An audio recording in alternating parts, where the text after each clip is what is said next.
Welcome back, everybody, to Brown Bag Bets, powered by BetSperts. We are your daily dose of quick hit handicapping and sports betting picks.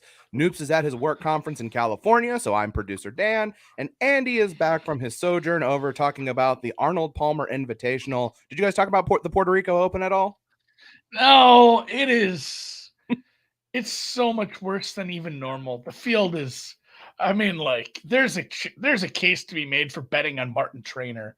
Whenever there's a case to be made for betting on Martin Trainer, you just probably skip the event. I won't have any time with conference tournaments and Yeah. the draft, the combine, and the API, which is a great tournament. Mm-hmm. I won't have any time to spend on Puerto Rico. I did see some people put some tips out. Have fun, good game, have fun, good luck, best of wishes for that. So not me, not this guy. Stay away, and yeah, I'm just gonna stick to what I know here. Yeah, I forgot it was going on until I logged into. So for the BetSperts company, we have a one and done. That's just for fun, no money involved or anything, just bragging rights. And I logged in and it was like Carl Yuan was number 2 on the list. I was like, what? I was like, oh yeah, the Puerto Rico Open's going on. So we had to pick both. So there's that. But it's also an important day, Andy, because this is March. We finally It made is it. March. Yeah. Jesus Rothstein. Oh my God. Like calm down. I know this is like an exciting time of year, but just chill out. We know it's March. It is March. It is a lot of tournaments underway. Every outright bet I've made on a conference tournament is we're still alive because like 3 of them had a bye, the other one just barely scraped by, and the rest haven't played yet. There we go. So good job. Still alive and everything. Yeah, my Kennesaw State Owls. Queens has been playing well at the end of the year. They had a good season, and it's funny too. Queens was actually like a second card for Kennesaw to get in the tournament. If Queens runs the tournament, which is a big ask to beat Liberty as well, but if Queens win the tournament, Kennesaw State is in as well. So Bellarmine, but all the ineligible teams are now out of the ASUN, and we'll move on with our life. We'll go on to the ones that start today. I don't have a strong take in the NEC or the Big South yet, but I did bet some more ugly chalk in the Ohio Valley, which is a fun one. It is one of these neutral site ones. They're all going to be in Evansville, which you say, hey, that's a team, Andy. That is a team. Unfortunately, the Evansville Aces are in the Missouri Valley Conference. This is their home court. They're lending it out to the Ohio Valley as they do every year.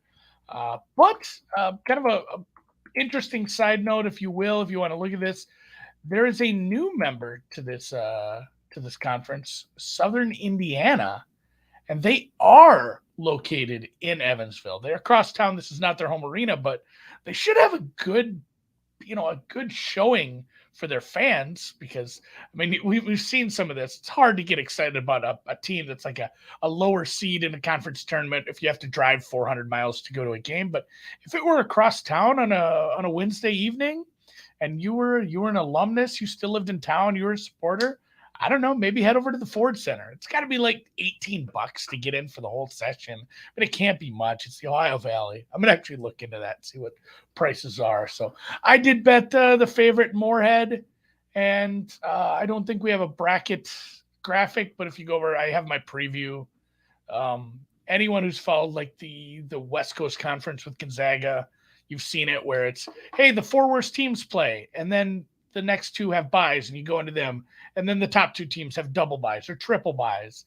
So I mean, the bottom teams are so handicapped by having to play all these games, while Morehead State, Tennessee Tech, the top seeds, they essentially are just sitting around waiting. They won't play games until Friday, and this is one where it's game 4 rounds in a row, 4 days, all gas, no breaks, no stops. It's all neutral. You don't want to rent this arena for more than you have to, because it's probably expensive. So 4 days, and we will crown a winner. And I had to just stick with Moorhead. I mean, getting plus money on them felt good. They only have to win the 2 games. It's not a team that's all offense, bad defense, or vice versa. They're very balanced, near the top of the league in both. And they do have really nice like offensive.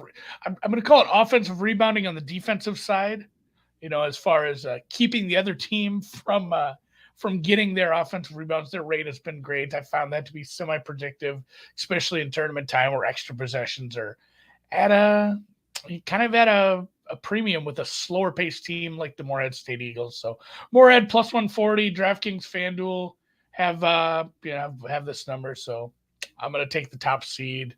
And the nice part about betting the top seed here, you can't lose for the first 2 rounds. They don't play till Friday. So I'm alive as of right now. I'm alive as tomorrow. So Southern Indiana, you can get them at plus 1,200 at FanDuel, plus 1,300 at DraftKings. Right now, I didn't look at any of the other prices. And another thing that I noticed, and Andy made this joke to me yesterday, and I'm going to put it out on the show now.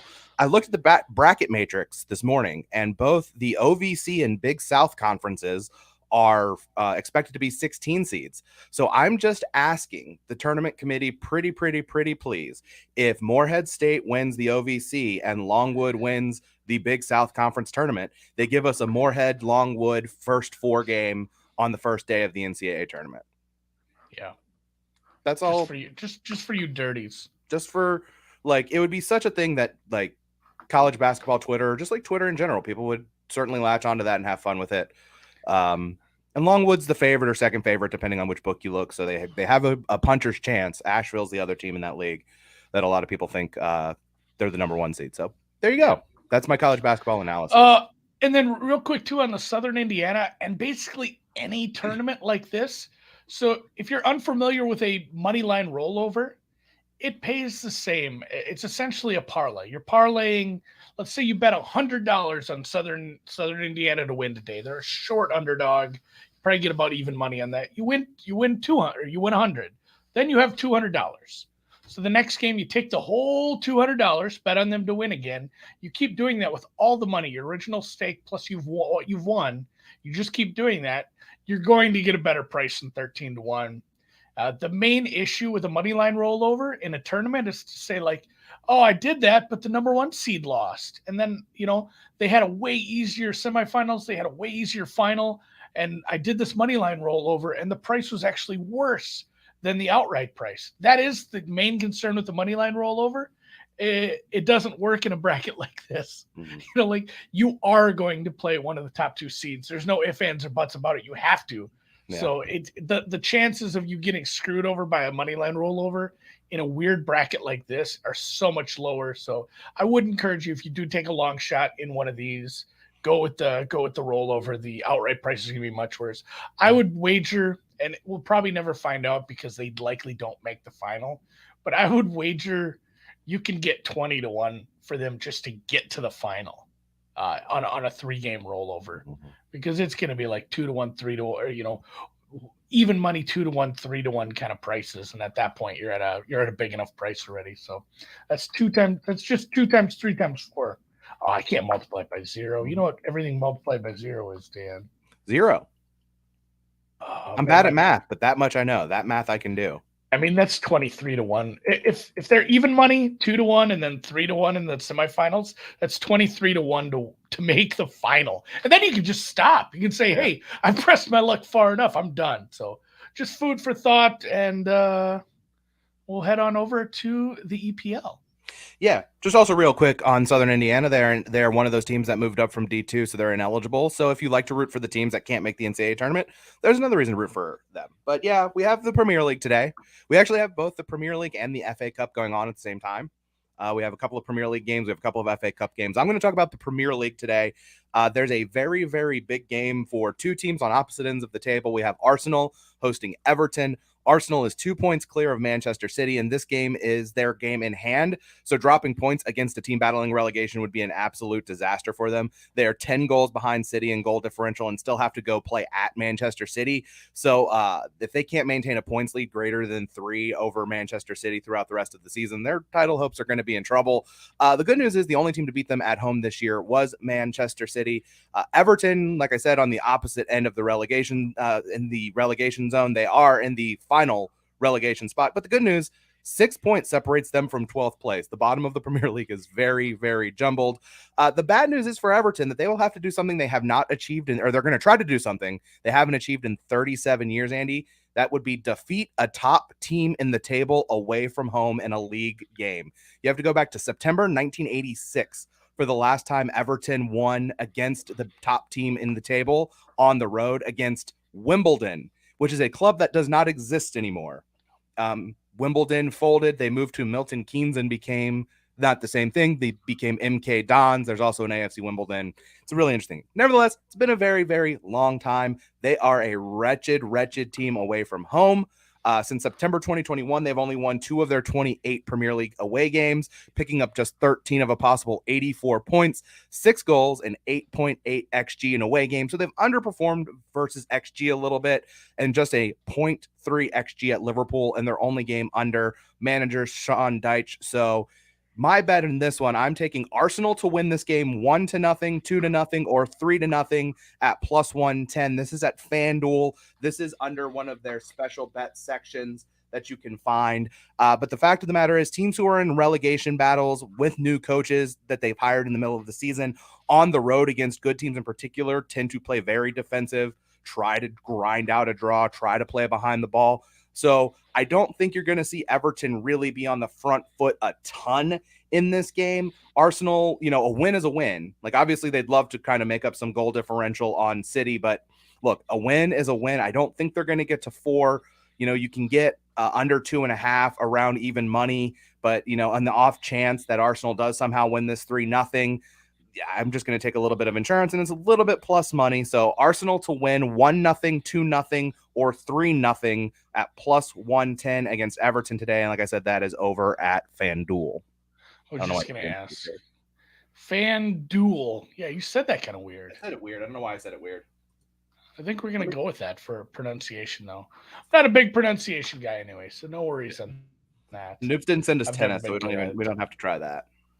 Yeah, we don't have to try any tennis. And Jason Coogan, we'll get to some draft stuff, including the Jalen Carter saga at this point. Little golf quick. I haven't even got my newsletter done. I'm behind because of everything. It just life takes time. But I am working through golf. As I mentioned, I bet some outrights yesterday. You can watch that. Me and Noonan go over everything. He had some really good points. We talk about the course. You can check out Ron's full preview free on BetSportsGolf.com. It's right on the front page. It's a very in-depth preview on the Arnold Palmer Invitational if you want. Again, that's free to read. That's not a premium paywall content thing. Go check it out. If you do like betting golf, I have one I wanted to talk about today that I made already right off the bat. It was William Zalatoris. And this is I laid minus 1.5 strokes here. I have this as a sizable gap at the price. So minus 1.5 means he has to win by at least 2 strokes, or Cam Young just doesn't make the cut and Sal does, which is a nice way to win these two. I love cashing these on a Friday, getting plus money, plus 105 here. A lot of it comes down to iron play. I know we're going to see some heavy winds. I know there's a bit of a disparity for probably some of the guys who play on Friday afternoon. I don't think it's probably worth a stroke and a quarter. Maybe. We'll see. We got to get there and have the wind.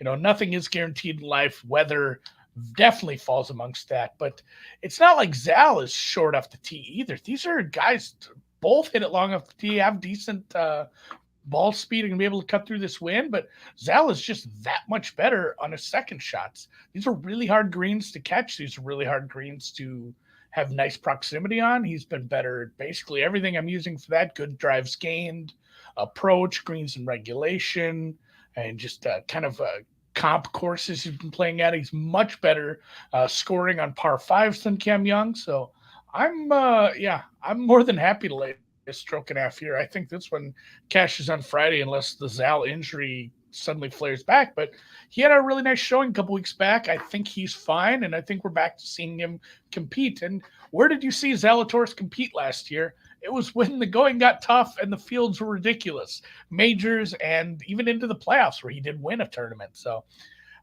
I'm not worried about him being in a tough field like this either. This is where he thrives. Tough field, tough course, tough kid.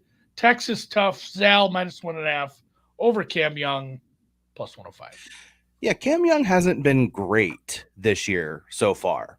I thought he was looking at some of his finishes. He's actually been a little bit better than my memory seemed to make it seem like he was playing, but it's still, he hasn't been spectacular so far. So I like that. Real quick, this is a weird request, Andy, but in the golf Discord, somebody just asked, Vinny Volch just asked, who does Andy have in the Northeast Conference? Do you have a preference?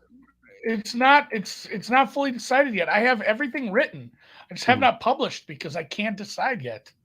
Like, so I got a DM about it too. Hey, so the guy said, are you betting the NEC or is that 2G Gen? Like, I mean, it is the worst. If you go to Ken Palm, he ranks, the average efficiency or whatever he uses to rank the conferences. It is 32 out of 32, just ahead of like there's some teams that are independents like in football now, but it is the worst conference. There are no teams in this conference, the NEC, the Northeast, that are ranked inside the top 300.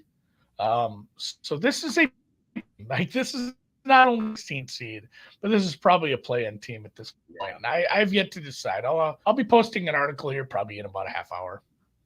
We're not going to take LIU, who is the worst team in college basketball. No, Merrimack's very hot.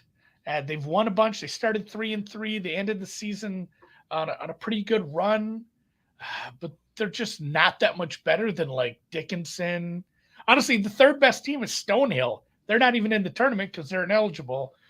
Some conferences do not let the teams that can't actually go to the conference or to the big dance in their tournaments. They've decided to go with, it's 4 years. Once you go from D2 to D1, it's 4 years you can't compete in the big dance. And the NAC has decided that you can be in the tournament during years 3 and 4, not years 1 and 2 for some reason. So I don't know. It'll be an 8-team bracket. I'm leaning, right now I'm probably leaning Fairleigh Dickinson. Yeah, I mean, I was really confused why Merrimack was eligible and Stonehill is not, but you answered that for me, so thank you. Yeah. Go Fairleigh Dickinson, chess pieces. I don't know what they are. Knights? Probably, because isn't it a knight, the chess piece? I don't know. Nevertheless, Andy, America's new favorite sport is kicking off this weekend. No, not pickleball. Yeah. Formula One returns to the track. They head to Bahrain this weekend. If you look at the BetSperts Twitter account, I spent way too much time working on a graphic that I actually didn't love, but I put too much time into it, so I posted it. Of all of the changes to all of the teams in Formula One, we have 10 teams, 2 drivers on each team.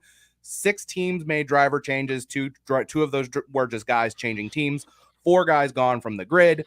And for those of you who are uninitiated with how the Formula One weekend schedule typically works, you will have 2 practice sessions on Friday, free practice 1 in the morning, free practice 2 in the afternoon. You'll have a practice session on Saturday morning and then qualifying Saturday afternoon, and then the race on Sunday. I have one bet for free practice 1, which is going to be on Friday morning, but you can get that in now. This is over at DraftKings. I am going to take, and this is a Ferrari versus Ferrari head-to-head here, Carlos Sainz over his teammate Charles Leclerc in free practice 1 plus 135 at DraftKings. So they did testing in Bahrain this past weekend to kind of see what the cars looked like so far. And even though in the last session Leclerc edged out Sainz for the fastest lap amongst their team, it was very close. And the reports coming out of the Ferrari camp is that Leclerc isn't super happy with the car. So racing cars in particular can either have understeer or oversteer, which is basically how the car handles in a corner. Oversteer means that you turn the wheel and the car responds very sharply to the movements. Understeer means you turn the wheel and it doesn't react the way that you want it to. It doesn't turn as much as you want it to turn.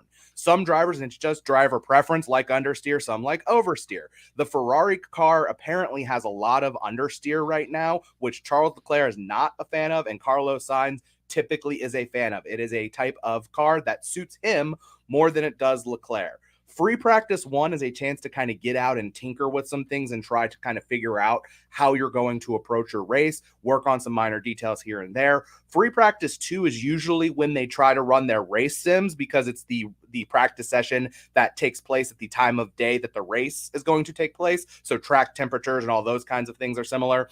So my justification for this here is if Carlos Sainz is more comfortable with the car heading into free practice 1, he's more likely, at least in my opinion, to let it rip early on. They're not going to have to make a lot of changes or tinker and with all of that and really fine tune things, where Leclerc, they might be still trying to figure out some things here and there and might be working on some things. So I think you'll see Sainz let loose a little bit more in free practice one. Doesn't necessarily mean that Leclerc won't find the car the way he wants to by the time they get to the race on Sunday. So I'm just going to lean on free practice one here, that Carlos Sainz is just a little bit more comfortable in that Ferrari car right now than Leclerc, and that he's going to edge out his teammate. And I can't resist a plus money bet, plus 135. So that's what I'm going to go with for that. And if you're looking for a race bet, just bet Max Verstappen. The Mercedes car is still a disaster. Ferrari's still trying to figure things out. They made some changes in the team in terms of management, so maybe they won't be a race day disaster the way they were last year. But otherwise, nobody's probably going to contend with Red Bull, at least here early on in the season. Yeah, I think he was minus 120 was the best price I saw earlier. If you can get minus 110 anywhere, I don't know if that exists out there, I'd take it. But it really feels like, unless something in practice is just radically different, or like just something we haven't seen yet, it feels like Max Verstappen's going to win. He's going to win the title again. I think he won 15 races last year, which was a record. He might win more this year if Mercedes continues to be a disaster and Ferrari continues to tinker with the car, but we'll see. I'm down. Well, when is this, Saturday? You said so this will be Friday morning. Free practice one will be in the morning. Bahrain is 8 hours ahead of me. I looked into that just earlier this morning to make a joke message in a Slack chat. So I figured out Bahrain is 9 hours ahead of it's 10 hours, maybe? I don't know. I believe it's 9 hours ahead of me, 8 hours ahead of the East Coast. So I did look into that a little.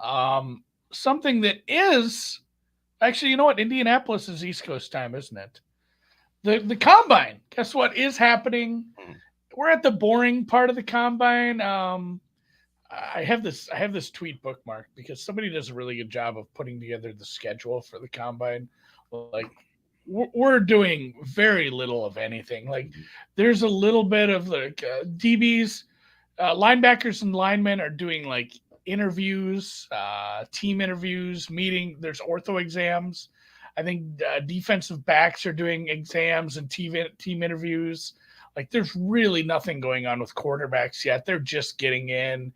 You won't get any measurements until tomorrow. Defensive linemen and linebackers will measure and do on-field workouts tomorrow, and then bench press on Friday. It's kind of that you always do some of the measurements and then bench press the next day. So then like DBs and then special teamers will do that Friday into Saturday. So we don't get quarterback measurements until Saturday. You won't get offensive linemen and running back measurements until Sunday. So a lot of this stuff is pretty far off yet. Like the bench press for the offensive lineman isn't until next Monday. It's going to be a bit combine. I know it's exciting. Like, oh, the combine's here. And it's like, oh, yeah, they're doing shit for like 3 days. Like, nothing really happens until this weekend. We will start to pay attention as there's a bunch of names that you should be, kind of keeping an eye on as they flash, not only in some of the on-field stuff, but their measurements. And, as much as Wonderlic isn't as much of a thing anymore, because I think people kind of debunked maybe test-taking skills compared to reading a defense. It's still, you'll hear some chatter about how the interviews went, which teams spent more time with certain players, and, honestly, free agency too. There's going to be free agent meetings at the combine just because so many people are there, and players will end up finding their way to Indy. And this is a fun market because this is such a low limit that it's hilarious that it's been up and it's been steamed. But Bryce Young's weight on BetOnline did open at 195. Steam, heavy steam. What do people know? Vegas knows? Do people know? Are people doing, is there some sort of AI involved? Is there machine learning that can scan him in pictures and figure out how much water he's carrying? I don't know. The fact that, you could bet like $20 on this probably is part of why it's steamed, but it has steamed up to 199.5. I think he weighs like 2. I think he weighs at least 200. Like this, it makes no sense to come in. And even if teams, and it's very transparent and teams see right through it, why not just weigh like 210 pounds? Just, like, remember that fishing contest scandal where they put a bunch of like lead sinkers inside of, like, could you just like open a shotgun shell and drink all the BBs? Like, would that pass through you safely? I don't think these are good ideas, but every good idea starts with a bad idea, like what I just said. Like, how do you put what's the heaviest food? Pasta, probably. Yeah, pasta. Honestly, I would just like Michael Scott before the 5K, just hammering fettuccine that morning, come in just with like a distended stomach, and try to sneak by on your tiptoes a little if you can. So. And then the police lineup is after the forward cone drilled. Yeah, Jalen Carter. Honestly, kudos to somebody who DM'd me this like a month ago. Said that this was maybe going to be a thing that came out. I'm sad it didn't come out later. I would have liked more markets to bet into as I was scrambling to bet, Will Anderson, first defensive player at a decent price this morning. But I don't know. I don't want to delve into like the legal issues. And, it's nothing that he will likely go to jail for.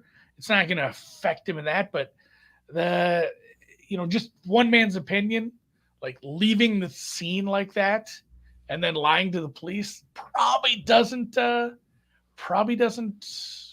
maybe come off too well to some of these teams who are doing, the character issue stuff and starting to do interviews. He's at the combine while this is happening. He doesn't have time to, scramble with a PR team behind the scenes. Like I think he was in an interview when this stuff came out, or he was in a medical exam when this sort of stuff came out. So, this is a whole thing. So we'll see. Obviously, his draft stop probably takes a hit, but I mean, players have stuff happen that hurts their draft stock, and there's still like a stopping point.